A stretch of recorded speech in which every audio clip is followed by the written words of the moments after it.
നമ്മുടെ രാജ്യത്ത് ഇപ്പോൾ നടക്കുന്നത് എന്തൊക്കെയാണല്ലേ? അല്ല, ആ ഒരു കരച്ചിലിൻ്റെ ശബ്ദം നിങ്ങൾ കേൾക്കുന്നുണ്ടോ? ഇപ്പോൾ കേട്ടില്ലെങ്കിൽ ഞാനിത് പറഞ്ഞു കഴിഞ്ഞാൽ ഉറപ്പായിട്ടും കേൾക്കും. ചൈനീസ് പട്ടാളത്തിൻ്റെ നെഞ്ചിടിപ്പ് വല്ലാതെ അങ്ങോട്ട് കൂട്ടിക്കൊണ്ട് ജപ്പാന്റെ സൂപ്പർ യുദ്ധവിമാനമായ മിത്സുബിഷി F2 ഇന്ത്യയിലേക്ക് പറന്നിറങ്ങുകയാണ്. സംഗതി കേൾക്കുമ്പോൾ വല്ലാത്തൊരു അഭിമാനമൊക്കെ തോന്നുന്നില്ലേ? വർഷങ്ങളായി ഇന്തോ പസഫിക് മേഖലയിൽ ആരും ചോദിക്കാനില്ലെന്ന മട്ടിൽ അഴിഞ്ഞാടിയിരുന്ന ചൈനയ്ക്ക് മോദി സർക്കാർ നൽകുന്ന ശക്തമായ മറുപടിയാണിത്.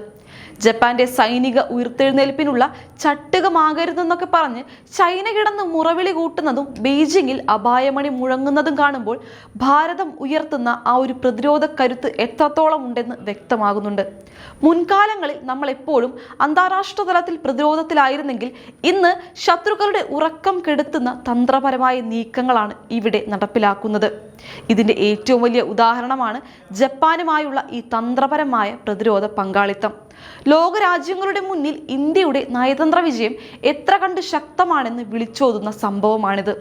ഏഷ്യൻ മേഖലയിൽ സമാധാനവും സുസ്ഥിരതയും ഉറപ്പാക്കാൻ ഭാരതം മുന്നിൽ നിന്ന് നയിക്കുന്ന കാഴ്ചയാണ് നമ്മൾ ഇന്ന് കാണുന്നത്. ചൈനയ്ക്ക് നമ്മളോട് വിരോധമുണ്ടാകുന്നത് സ്വാഭാവികം. അവർ നമ്മളെ തളർത്താൻ നോൺ സ്റ്റോപ്പായി കളികൾ കളിക്കുന്നുണ്ടെന്നത് നേര് തന്നെയാണ്. ഇന്ത്യയിലെ കമ്മ്യൂണിസ്റ്റുകളെയും കോൺഗ്രസ് നേതാക്കളെയും ഒക്കെ കൂട്ടുപിടിച്ച് തീരാത്ത തലവേദനയാണ് ഇവിടുത്തെ സർക്കാരിന് ചൈന നൽകുന്നത്. നോയിഡയിലെ തൊഴിലാളി സമരമായാലും ഗ്രേറ്റ് നിക്കോബാറിലെ തുറമുഖ പദ്ധതിക്കെതിരെയുള്ള ചില കോൺഗ്രസ് കമ്മ്യൂണിസ്റ്റ് പ്രതിഷേധങ്ങളായാലും ഇതിന്റെ എല്ലാം പിന്നിൽ രാജ്യത്തിന്റെ വികസനം തടയാനുള്ള ഗൂഢശ്രമങ്ങളുണ്ടെന്ന് കാണാതിരിക്കാൻ കഴിയില്ല. ചൈനീസ് അതിർത്തിയിൽ നമ്മുടെ സൈനികർ ശക്തമായി പൊരുതുമ്പോൾ ഡൽഹിയിലിരുന്ന് ചൈനീസ് എംബസി ഓഫീസിൽ നിന്ന് സ്ക്രിപ്റ്റ് കിട്ടിയതുപോലെ സംസാരിക്കുന്ന നമ്മുടെ സ്വന്തം കോൺഗ്രസ് നേതാക്കളെ സമ്മതിച്ചു തന്നേ പറ്റൂ.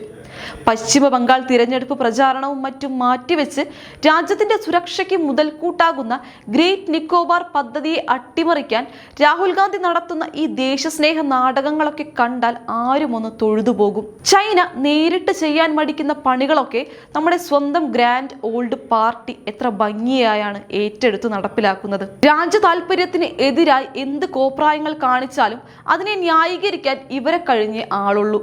സ്വന്തം രാഷ്ട്രീയ ലാഭത്തിന് വേണ്ടി രാജ്യത്തിന്റെ മെഗാ വികസന പദ്ധതികളെ ഒറ്റുകൊടുക്കാൻ ശ്രമിക്കുന്ന ഈ തുക്കടെ ഗ്യാപ്പുകളുടെ സേവനം ചൈനീസ് കമ്മ്യൂണിസ്റ്റ് പാർട്ടി പോലും എടുത്തു പറയുന്നുണ്ടാകും. സ്വന്തം രാജ്യത്ത് വികസനം വരുമ്പോൾ അതിനെതിരെ സമരം ചെയ്യാനും വിദേശ ശക്തികളുടെ അജണ്ടകൾ ഇവിടെ നടപ്പിലാക്കാനും രാഹുൽ ഗാന്ധിയും കൂട്ടരും കാണിക്കുന്ന ആവേശം കണ്ടാൽ ഇവരുടെ യഥാർത്ഥ കൂറ് എങ്ങോട്ടാണെന്ന് ആർക്കും മനസ്സിലാകും. രാജ്യത്തെ പിന്നോട്ടടുപ്പിക്കാൻ നോക്കുന്ന ഇത്തരം ശക്തികളെ തിരിച്ചറിഞ്ഞ് രാഷ്ട്രീയമായി തോൽപ്പിക്കേണ്ടത് ഓരോ ദേശസ്നേഹിയുടെയും പ്രധാന കടമയാണ്. അതേസമയം ഈ പ്രതിരോധ നീക്കങ്ങൾ വെറും ഒരു വാർത്ത മാത്രമല്ല, രാജ്യത്തിന്റെ സുരക്ഷാ മുന്നേറ്റത്തിന്റെ സുപ്രധാന ചുവടുവയ്പ്പാണ്. 2023 ഇന്ത്യൻ വ്യോമസേന നമ്മുടെ സുഖോയ് 30 MKA വിമാനങ്ങളുമായി ജപ്പാനിൽ പോയപ്പോൾ അത് രാജ്യത്തിന്റെ അഭിമാനമായി. ഇന്ന് ജപ്പാന്റെ F2 ഇങ്ങോട്ട് വരുമ്പോൾ ചൈന വിറയ്ക്കുന്നുണ്ടെങ്കിൽ അത് നമ്മുടെ നയതന്ത്രത്തിന്റെയും പ്രതിരോധ കൂട്ടുകെട്ടുകളുടെയും വിജയമാണ്. ജപ്പാന്റെ ബാങ്കുകളും സുസുക്കിയും പോലുള്ള കമ്പനികളും ഇവിടെ വന്ന് പണം മുടക്കുന്നുണ്ട്. സെമി കണ്ടക്ടറും ബുള്ളറ്റ് ട്രെയിനും ഒക്കെ വരുന്നുണ്ട്. ഇതൊക്കെ ആത്മനിർഭർ ഭാരത് ലക്ഷ്യത്തിലേക്കുള്ള യാത്രയെ കൂടുതൽ വേഗത്തിലാക്കുന്നു. നമ്മുടെ അതിർത്തികളിൽ ചൈനീസ് കടന്നുകയറ്റങ്ങളെ തടയാനും ഇത്തരം ശക്തമായ സഖ്യങ്ങൾ അത്യന്താപേക്ഷിതം തന്നെയാണ്. ചൈനയെ സാമ്പത്തികമായും പ്രതിരോധപരമായും ഒരേ സമയം പ്രതിരോധിക്കുക എന്നതാണ് മോദി സർക്കാർ നടപ്പിലാക്കുന്ന മാസ്റ്റർ പ്ലാൻ. ജപ്പാനുമായി ഒപ്പിടുന്ന ഓരോ കരാറും ചൈനീസ് അഹങ്കാരത്തിന്മേലുള്ള കനത്ത പ്രഹരമാണ്. ലോകത്തിലെ വൻകിട രാജ്യങ്ങൾ പോലും ഇന്ത്യയുടെ കൂടെ നിൽക്കാൻ ആഗ്രഹിക്കുന്ന തരത്തിലുള്ള വലിയ മാറ്റമാണ് ഇന്ന് നമ്മുടെ വിദേശ നയത്തിൽ ഉണ്ടായിരിക്കുന്നത്. ആഗോളവേദിയിൽ ഭാരതം ഇന്ന് നിർണായകമായ ഒരു ശബ്ദമായി മാറിയിരിക്കുന്നു. മുൻകാല ഭരണകൂടങ്ങളുടെ കാലത്ത് നിന്ന് വ്യത്യസ്തമായി ഇന്ന് ഇന്ത്യ ആരുടെയും മുന്നിൽ തലകുനിക്കുന്നില്ല. പകരം സ്വന്തം താല്പര്യങ്ങൾക്കനുസരിച്ച് നയങ്ങൾ രൂപീകരിക്കുകയാണ്. സാമ്പത്തിക ഭദ്രതയും സൈനിക കരുത്തും ഒരുപോലെ വളർത്തിയെടുക്കുന്നതിലൂടെ രാജ്യം ഇന്ന് ആഗോള ഭൂപടത്തിൽ പുതിയ ചരിത്രം രചിക്കുകയാണ്. ഈ ജപ്പാൻ വിമാനത്തിന്റെ പ്രത്യേകതകളും ഏറെ ശ്രദ്ധേയമാണ്. അമേരിക്കയുടെ F-16 വിമാനത്തിന്റെ അതേ ബോഡിയും കാർബണും പ്ലാസ്റ്റിക് റെസിനികയും ഉപയോഗിച്ച് ഭാരക്കുറവോടെ നിർമ്മിച്ച ഈ വിമാനം അതിവേഗം കുതിക്കാൻ മിടുക്കനാണ്. എയ്സ റഡാറിന്റെ ശക്തിയും ഇതിലുണ്ട്. ഇങ്ങനെയൊരു വിമാനം നമ്മുടെ വ്യോമസേനയ്ക്കൊപ്പം അഭ്യാസത്തിന് വരുമ്പോൾ നമ്മുടെ സൈനികരുടെ ആത്മവീര്യം ഇരട്ടിക്കുകയാണ് ചെയ്യുന്നത്. സുരക്ഷാ രംഗത്ത് രാജ്യം സ്വയം പര്യാപ്തതയിലേക്ക് നീങ്ങുമ്പോഴും സുഹൃത്ത് രാജ്യങ്ങളുമായി ചേർന്ന് ശക്തമായ പ്രതിരോധം തീർക്കാൻ മോദി സർക്കാർ കാണിക്കുന്ന ആർജവം അഭിനന്ദനാർഹമാണ്. വിദേശത്തു നിന്ന് അത്യാധുനിക ആയുധങ്ങൾ വാങ്ങിക്കൂട്ടുക മാത്രമല്ല, മറിച്ച് തദ്ദേശീയമായി ആയുധങ്ങൾ നിർമ്മിക്കുന്നതോടൊപ്പം തന്നെ ആഗോളതലത്തിലെ വൻകിട ശക്തികളുമായി പ്രതിരോധ പങ്കാളിത്തം ഉറപ്പാക്കാനും ഇന്ന് ഇന്ത്യ ശ്രദ്ധിക്കുന്നുണ്ട്. തേജസ് വിമാനങ്ങളുടെ നിർമ്മാണവും INS വിക്രാന്ത് അടക്കമുള്ള നാവിക കരുത്തും സ്വന്തമാക്കിയ ഇന്ത്യ ജപ്പാനെ പോലെയുള്ള രാജ്യങ്ങളുമായി കൈകോർക്കുമ്പോൾ അത് ഏഷ്യൻ മേഖലയിലെ സന്തുലിതാവസ്ഥയെ തന്നെ മാറ്റിമറിക്കുകയാണ്. പ്രതിരോധ മേഖലയിൽ ആത്മനിർഭർ ഭാരത് കൈവരിക്കുന്നതിനൊപ്പം തന്നെ ആഗോള പങ്കാളിത്തവും ഉറപ്പാക്കുകയാണ് നരേന്ദ്രമോദി സർക്കാർ. ഈ പ്രതിരോധ സഖ്യങ്ങൾ രാജ്യത്തിന്റെ സുരക്ഷയെ കോട്ടകെട്ടി സംരക്ഷിക്കുമെന്നതിൽ യാതൊരു സംശയവുമില്ല. ചൈനീസ് ഭീഷണികളെയും അതിർത്തി തർക്കങ്ങളെയും കൃത്യമായ രാഷ്ട്രീയ ഇച്ഛാശക്തിയോടെയാണ് ഇന്ത്യ നേരിടുന്നത്.